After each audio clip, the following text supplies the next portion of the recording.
في كرفانات يبقى احسن لينا واحسن لكله. والميه من العفره من الشمس والميه برضه يا ريت الميه تبقى موجوده، لان احنا بنطلع نجيب ميه من البنزينه بتاعت الوطنيه اللي بره، والميه مالحه مش ميه شرب عامه يعني. انت لما بتجيب ازاز ميه هنا ما توصلش هنا الميه. ميه معدنيه. هي ميه معدنيه شغال على كده. فلو في نكت ميه نظيفه وكده يبقى احسن. والاكل برضه كانتين اكل كرفان نقعد فيه لكل شركه وكل موقع، برضه الحاجات دي يعني مطلوبه. ببيع يعني شويه طلبات معي عسكريه 2 في الجيش، الناس تودي واحد وانا اودي بالدول الحمد لله، وهذا السرزق يعني وبس يا عم وشكرا لك. احنا كل المطلوب الخدمات بس، يعني الشرب، الاكل، الصيانه للمعدات، ده يعني ان شاء الله هتعمل لان احنا لسه بادئين في المشروع.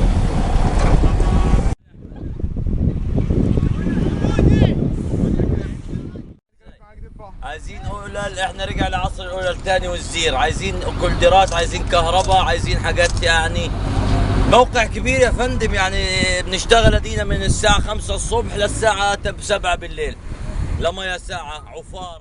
عايزين شويه استعدادات هنا بالجيش، فراطيس ميه للناس تشرب، كافتريات، حاجه كده برضه لازم منها.